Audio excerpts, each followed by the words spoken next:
guys, Big Monday here, and today we have another low MMR replay coaching.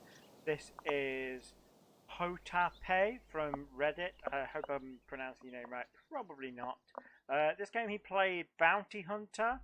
And I picked this game because, well, there's a lot of reasons, but we'll get into it. There's a couple of good things I really want to show with Bounty Hunter, but before we get into the game, I just want to show a little trick off with Bounty, because I noticed a good... Shh, you're Bounty Hunter, shut up. Should be silent. Right, I just want to show something off, because there was a good moment in the game where this... I don't think it would have actually got the kill, but it would have got much closer, and it would have been really close. So, Bounty Hunter has Shadow Walk, and what this does is makes you invisible, gives you some bonus damage, and it has a fade time. So as you press the ability, you have this short amount of time before you go invisible. Now, the way the bonus damage works is it gives you a damage buff to your right click, and you can actually get this twice per invisibility if you use it right. What we can do with it is, if you manage to right-click someone during the fade time, that right-click gets the bonus damage, and then you can right-click someone again to break invisibility and get the bonus damage. Because during the fade time, you can still use items and abilities and right-click and so on, and you'll still become invisible. So what we can do, if I zoom in a little, if I press Shadow Walk and then immediately right-click, you notice I can hit once, but still be invisible. And now you can use this to get 2 lots of the bonus damage. Now it doesn't seem like that would make a big difference, but no job is too big. No fee there was a is moment too big. in this game where it was really close to converting a 2-for-1 trade into just a straight up 1-for-nothing kill. So I just wanted to demonstrate that in demo mode before we go into the game. So I also want to comment on, you were Bounty Hunter in this game. You have basically 4 other cores on your team. And that's really common at low MMR, but we can excuse it because you have a Bounty Hunter, and as a Bounty Hunter you are supposedly going to get people a lot of gold, but we'll talk about that later. But you also have to support. You are a support. You are roaming support. And that's how you usually should play Bounty Hunter. But in this game, let's look at war. Let's look at money spent on support items. You see, this is the enemy team. They spent a little over 3,000 gold in total on support items, and that's not enough. I would have expected double that at least. But then if we look at your gold spending, that your team spent about 1,600 gold on support items, and it's your job to buy those items. Now, if you're struggling for gold, you can't get anything, then don't just not buy them. Ask someone on your team. Say, look, guys, I really need my boots. Can someone help with wards, please?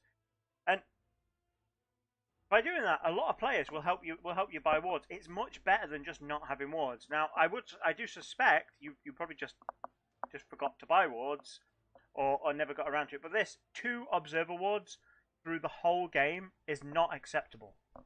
That's you're not doing one of the most basic things of supporting. You're really not, and it wasn't a problem of money in this game. And as a Bounty Hunter, you should be getting lots of extra money, but it wasn't a problem of money. You just never got around to buying them. And you had a massive vision problem in this game. You really need to see, like, this guy when he's looking for a dual kill and he's sort of wandering through your jungle looking for somebody. You really need to see this guy when he's rotating from camp to camp. Maybe he gets a bit low against agents, you get an opportunity.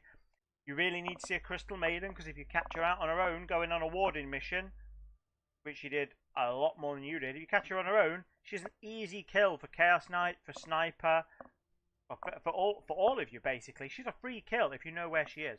So let's jump into the game. There's a few things I want to show off in this game.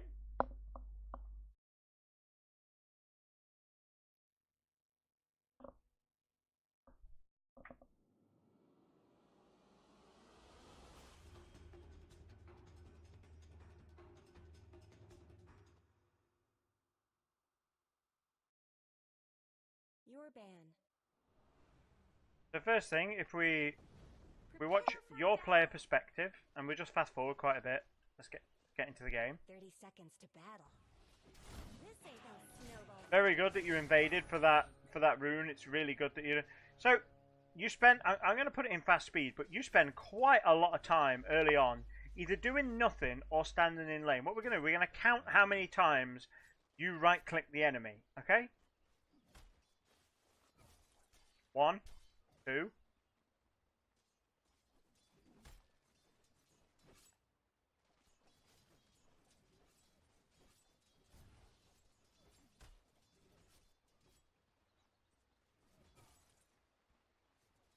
Still nothing.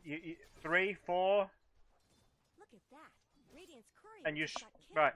That's 4 last hits, and you stole a last. Sorry, 4 hits on the enemy so far, and you stole a last hit. You shouldn't be stealing farm from this guy. You're a support. He's a core. He needs the gold. You don't. That's 4. Let's keep going. Oh, and 1 deny. That's good. Okay, again, you spend a lot of time following these guys around. That's 5. This'll come in handy.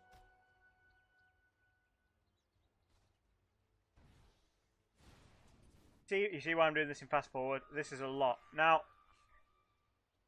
you notice we're going to be well into about 3 to 4 minutes into the game. I'm not going to go through all of it because we'll just sit here in silence forever. But you're going to spend the first about 3.5 to 4 minutes, I think it was, and all you've contributed is 4 or 5 right clicks, which is not enough. You need to be right clicking constantly. You either let's just rewind and we'll go back to Crystal Maiden. There's a couple of moments here where you can really trade with her effectively. Now, Crystal Maiden's a little bit scary as a nuker once you get some levels because for a start, her frostbite, this reveals invisible units. I don't think it actually says in the ability. No, it doesn't say in the ability, but it actually reveals invisible units. So if she frostbites you, they have vision of you. She might as well have true sight. So as she starts to level this up, she gets more scary. Crystal Nova, if she sees you, she's probably going to hit you with it, even if you go invisible, because she can guess where you are. Now, but while she still hasn't got nukes, she has very low armor. Just lower this slightly. She has very low armor. If we go right back to the beginning of the game, she's getting some bonus armor from a Ring of Aquila, I think from Anti-Mage. So let's go right from the start. Has he got? Okay, who's giving a bonus armor? That's got to be a replay bug.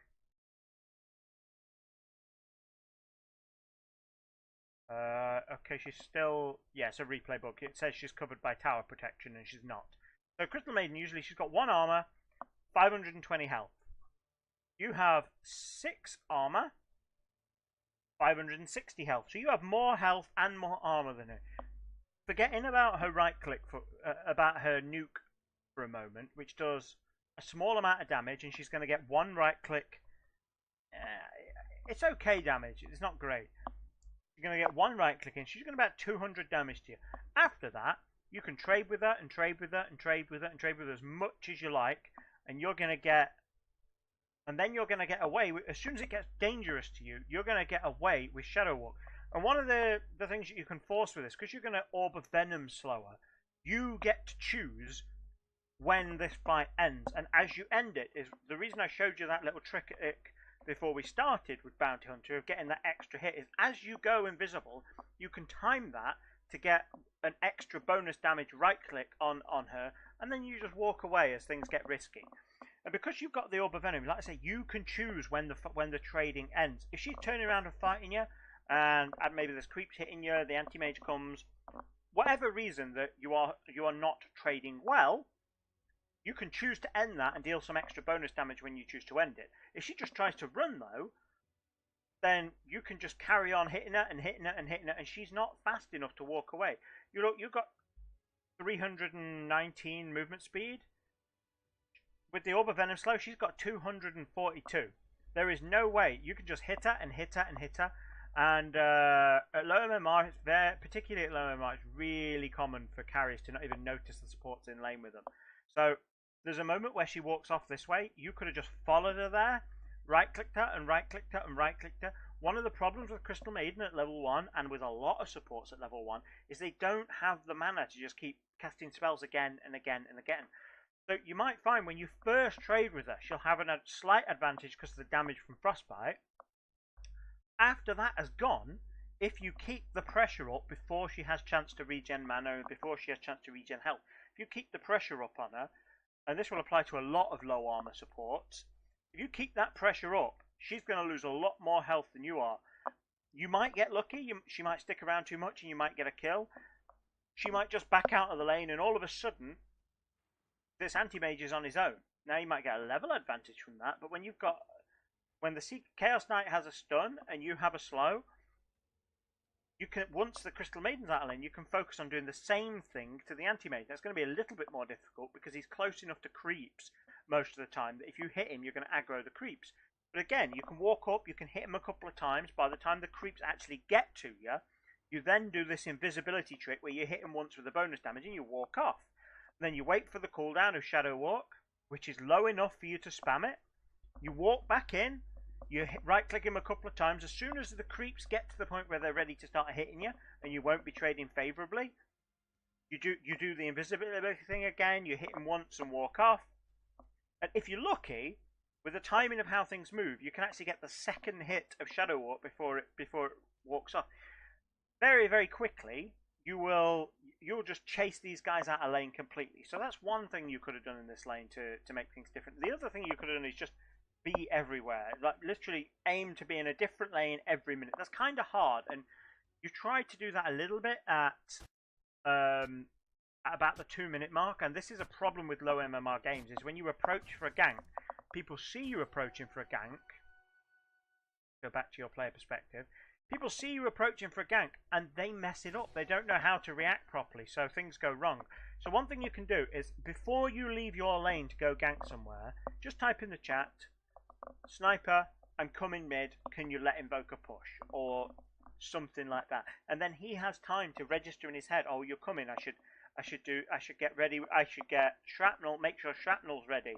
I should make sure I'm healed ready so I can be aggressive. I should maybe be a bit more aggressive with trading with him." He has time to think ahead, because when you get high skill players, they are able to carry on last hitting effectively and still notice things like you approaching on the map. When you get low MMR players, they don't notice people approaching on the map as quickly. So, and even when they do, they then make worse decisions on how to handle it. Now, when you approach, now either this guy just randomly decides to push the wave, or he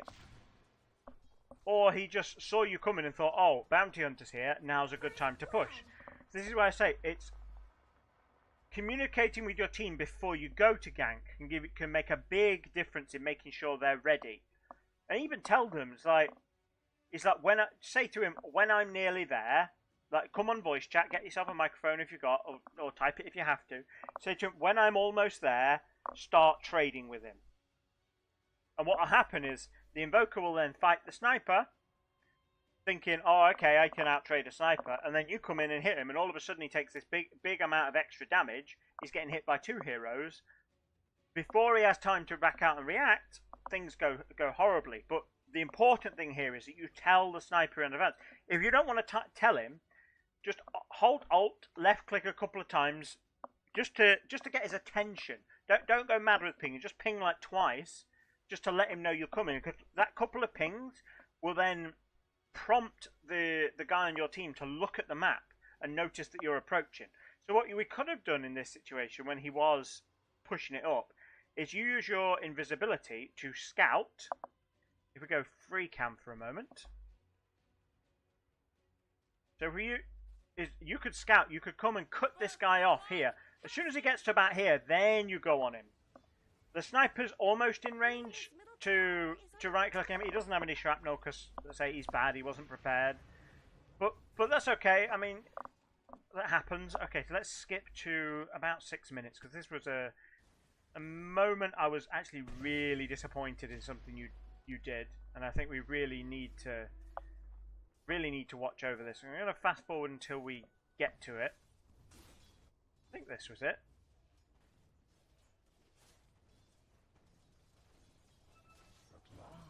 Dire's bottom tower needs some help. Dire's structures are fortified.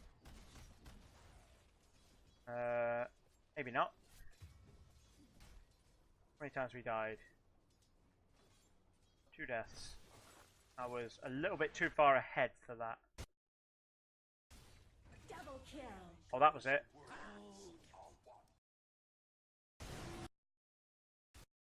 So let's just watch the approach to this, and we'll just watch it in normal speed.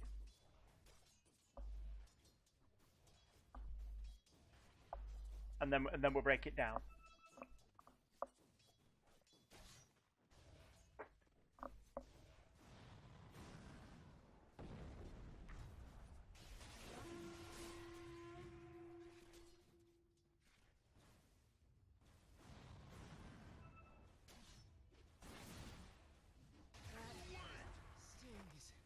Double kill. So we dived way too far here. Now, one of the problems you had in this is you were caught in Ricky's smoke cloud. Now, this was gonna... Even if you played this perfectly, it was gonna be a difficult kill either way. Because the only way to get this would be to do the trick I showed you with the invisibility. Hit during Ricky's smoke cloud, which you're certainly not guaranteed of. Then body block, then hit the Legion Commander the second time with the second lot of bonus damage, then body block her, and then not overcommit. It would have been very close, and I think she still would have lived. But I'm going to point it out anyway. And we'll look at the moment we should have given up.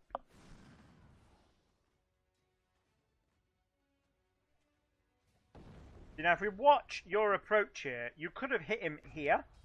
You could have already hit him. Let's just go back a tiny bit and...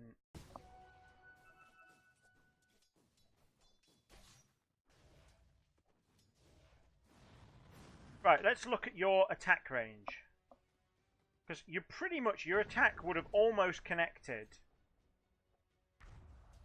You're kind of just on the edge of attack range. It would have been very close. At the very least, your right click should have been mid-flight. Because you didn't know Ricky was around. You didn't know he was going to cast Smoke Cloud at that moment. You should have right-clicked this guy as you walked up. Now, if you'd have used the trick I showed you at the start of the video, you right-click him once there. Then you carry on walking an attack move. Then you hit him a second time, which is going to be the hit you do here. And then you try body blocking him. Now, if you notice how far you've come down here, what I think you're trying to do here is steal the last hit. You're trying to kill steal. Now, I could be being overly negative. Maybe you saw the smoke cloud come in and decided to save your right click for when you're not standing in the smoke cloud. If that's the case, then you did really well. But it really looks like you were looking to steal the last hit because you didn't right click him when you first reached range there. So what's your position in here? You actually walk so far away you have to turn back to hit him again. You have to walk back. So in all that time you could have hit him there, walked around and hit him again. So this guy could be so 50 damage for one right click and then 30, but he could have been 80 health lower than he is now. So this guy would have been on about 40 health. So, I mean, he got his heal off, and his heal is really good. It's unfortunate the Wraith King missed there. I mean, there is a lot of RNG involved in this bit, which is why I say I think even if you did it perfectly, it would have been really close, and he probably would have just got away. But I wanted to talk about it anyway, because knowing how you could have got the kill is... if RNG was in your favour, is always good, even if you wouldn't. So, let's carry on watching now. There's kind of the moment where he's got press the attack up, and he's got a reasonable amount of armor. One of the problems here is none of you have any nukes left. And you're effectively waiting for your Janata hit to come back up to be able to do a decent amount of damage. Once he's got press the attack up, if you don't have a nuke, you need to back off. You're not going to deal enough damage at this point to really kill. What you should have done, and to be honest, I can excuse you tunnel visioning and chasing this because it really looks like that one more hit and he's dead. But the perfect thing to do would have been to just wrap around here, hope he doesn't run away completely, wrap around the back, go invisible, poke him from invisibility when your Janata's up again, and with a bit of luck, you can catch him on the back side of the tower. I mean, that would have been perfect. But think of it this way. Even if you don't kill him in this instance, he's so low now that he's going to have to go base to heal, or he's going to have to sit back and not farm while he gets regen. So, or he's just going to be stupid and come back into lane, and there's going to be an easy kill once Wraith King has his stun up again. So you don't need to chase this. Once he gets to tower range, there's no need to chase it. It's actually really damaging early game to have to go back out and heal or back out and stop farming. So it's actually worth just letting him go. But what actually happened in this case is you and the Wraith King dive tanking tower. This guy was getting a decent amount of health, a decent amount of healing. I mean, it was still really close. I mean, sadly, he gets both of you. I mean, they got 2 people. They killed 2 people in that trade. You only killed 1, so they came out ahead in that fight because you dived. Now, like I say, what you should have done is wrap around the back and maybe you get an opportunity. But there was no need to chase here anyway. Just chasing him out of lane screws him over. So moving on, let's see if I can find the next one. Which I believe was about the 9-minute mark. We're going to talk about your gold gain. So, first item you're going for, arcane boots. That's okay. This guy's going to really appreciate the mana. This guy can spam if you give him the mana. This guy can spam if you give him the mana. This guy can spam if you give him the mana. And he is really going to appreciate a mana boots when anti-mage burns his mana. So, mana boots first, great. But you have the money now. What you should be doing now is as long as you don't have a really good opportunity to trade with somebody, you could be walking to the side shop and getting your mana boots now. Let's just look how long it takes you to get it. And look at this in the meantime. The Chaos Knight is missing mana. You could be spamming spell. You could spam Janata and then refill that mana. So let's just see how long it takes you. We're at 9 minutes and 5 now. Let's just go back slightly to when you first got it.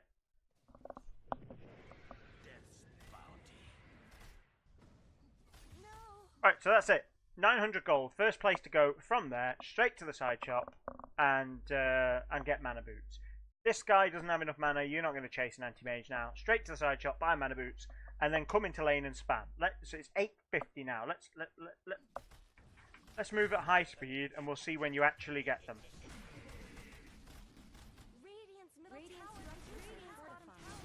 Middle tower shouldn't have to take this abuse. Radiant's middle tower is under attack.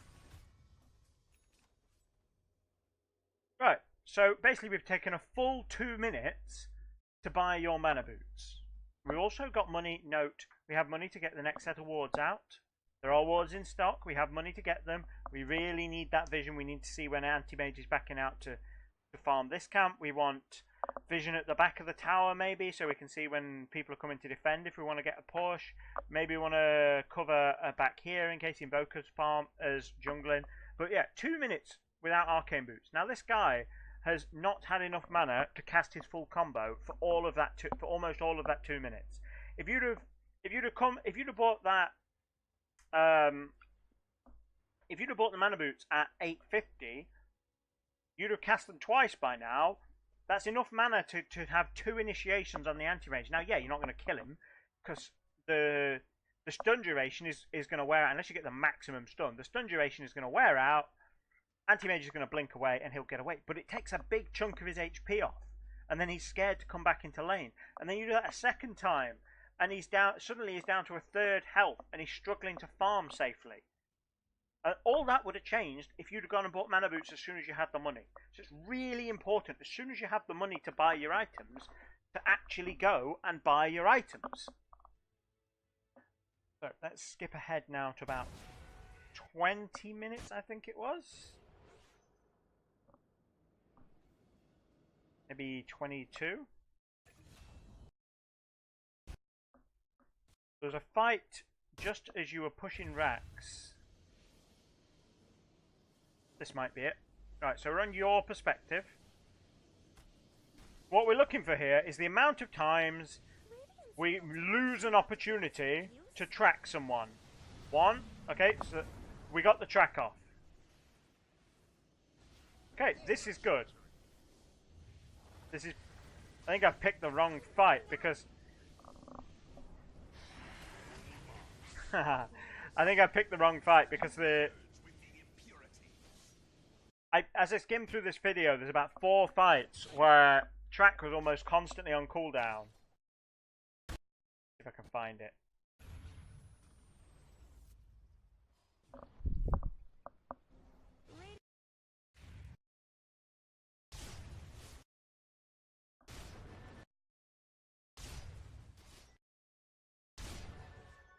Okay, let's try this one. See how we perform here.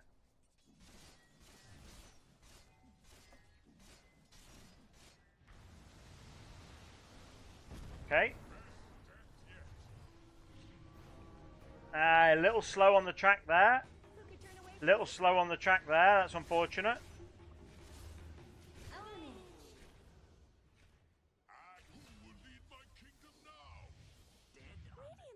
And there was a moment where you could have tracked him there. So what I want to talk about is, I don't want to go and rewatch every fight and point out every missed track opportunity.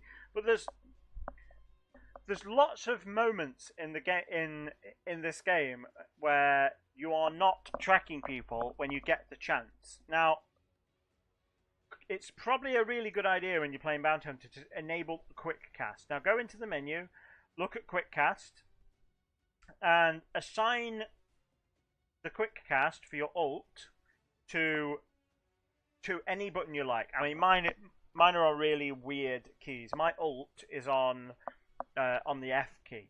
So what you might do is quick cast. I might set middle mouse button. Like at the moment, I've got my second ability on mouse button because I play a lot of heroes where that's useful. But I might set the ult on middle mouse button. So next time I see an invoker, rather than having to press the hotkey, I just middle mouse click him, and then I middle mouse click the next guy. It's something really useful to have on a bounty hunter, because it makes it really easy. And you bear in mind the range of track. Track's range is actually way bigger than most people realise. And if you hold your mouse over it, we see its range. There are loads of opportunities to track people from miles away. And all of a sudden, when you get this point where people are having this Mexican standoff where they just don't want to fight, while that keeps happening, every now and then they keep showing or they keep walking in to fight the creeps off. You see sort of 2 or 3 people during that little standoff, and you get tracks on them. And all of a sudden you can see everyone. And then you know if somebody backs out, and it gives you a good opportunity to initiate. But just bear in mind, set this up on quick cast on your middle mouse button if you have one, and then it makes it super easy. You could have tracked the invoker then. I mean, you've got enough mana regen now to just spam it most of the time. Just spam it. You had a moment then, and didn't. I mean, even if you're not planning to fight, just knowing where that invoker's gone, knowing he's not with, he's not heading, say, to counter this push at the bottom. That's useful information. So just throw it out. Throw it out constantly. One of the problems in this game is you just started getting out farmed, and part of that you can say, well, yeah, both these heroes farm really well, and that's true. It's a problem, but you should be giving extra gold to all of these guys. You should have been raking in the extra gold when you were winning all these early fights. Everybody here should have another 5k net worth. So one more thing I want to touch on before we move away from I think we're going to call it after this, is your items. you and Ricky did something I really hate on these invisible heroes. And I really hate it because, I mean, it's more excusable on Ricky because he might it's easier for Ricky to catch several people in his ult and then hit them with battlefield. It's still, it's pointless unless people are grouped. You need, if you're going to do this, you need everybody to be grouped together. So you need like an Axe or a Magnus or an Enigma on your team, somebody who has the ability to group people together. And then what you can do is you can walk in with your Battle Fury. You do the trick I showed you earlier where you hit once out of invisibility. By the way, when you've leveled up Shadow Walk and the Shadow Walk, why do I feel like I'm talking about Clink? When you've leveled up Shadow Walk and the fade time gets lower, unless you've got an extra attack speed, getting that extra hit off is going to become nearly impossible. But it is, at the very least, it's going to become much more difficult. So sometimes it's kind of worth just keeping 2 points in that and then not getting more until later, just because you can abuse that extra hit. It is kind of a fine balance. It depends on the game. But anyway, back to the point I was on. It's only really worth getting this if you've got heroes that can group the enemy. You walk in, you do your first hit with the Battle Fury, you get your crit. If you're lucky and you've got some extra attack speed, maybe you can get a second hit out of invisibility. That gives decent damage from the Battle Fury. Otherwise, you don't get it. There's so many other useful things you could have bought for 4,000 gold. Let's take a quick look at the items tab. 4,000 gold. What do we need in that game? Well, you were getting wrecked by magic damage from the Invoker. Now, if we look,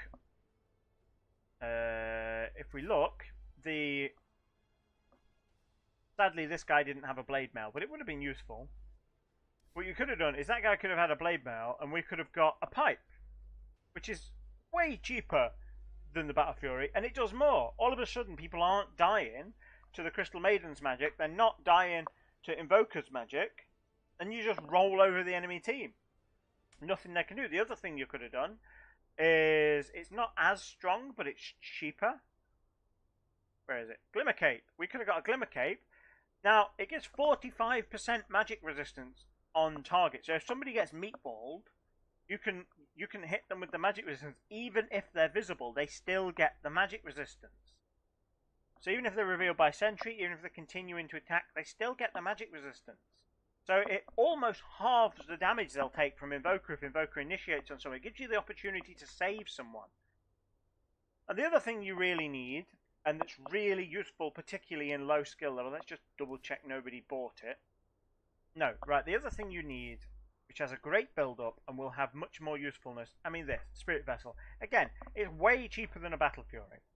It gives you extra health, keeps you alive longer in fights. One of Bounty Hunter's problems is he's really squishy. When people actually manage to see you, they'll just blow you up. But it gives you more movement speed, which helps you dodge in and out to get your Shadow Walk crits off. And what's really good about it in low skill games particularly, is people tend to hang around too much when they're on low health. And what will happen is you'll win a fight, and then your team will overstay their welcome. They'll all die, and then the enemy team will get a load of advantage from their deaths, and then all of a sudden you're losing the game. Whereas if you get a Spirit Vessel instead, these are super high value. I mean, they're high value in any game, but they're super high value in low tier games, because you'll have that moment where people are overstaying their welcome, and instead of them staying around and they're all on like a third HP, you heal them up, and then all of a sudden you're just going for a fresh push where everybody's ready. You're not overstaying your welcome anymore because everybody's healed. And this just ability to keep people regen and keep everybody out on the map increases everybody on your team's farming speed. It makes you more tanky. And you can use it aggressively as well. I mean, the amount of damage this deals is a lot of damage to somebody squishy. Let's see, just 20 damage per second. 20 damage per second is a lot. It's a lot, and reduces HP regen. It reduces health by 3% of current health per second for 8 seconds. That's 3, 6, 9, 3, 6, 9, 12. It doesn't work. It's because its current health actually gets slightly less HP, but still, it's about 20% of somebody's health, which is a huge nuke. That's a huge nuke. Which you do that to you do that to somebody squishy like a Crystal Maiden. She's only got like 800 HP left. Like Chaos Knight will walk in, crit her once, and she's dead. This is an amazingly good item. Whereas this is going to deal 45 damage to one person. Because you're never going to get them to group up. An anti-mage is going to sit at the back. He's going to wait for an opportunity to dive in. So you're not going to get him. Invoker's large range. He's going to sit at the back. You're not going to get him. Crystal Maiden is going to sit at the back and hide. She's going to try and stay in fog. You're not going to get her in a group.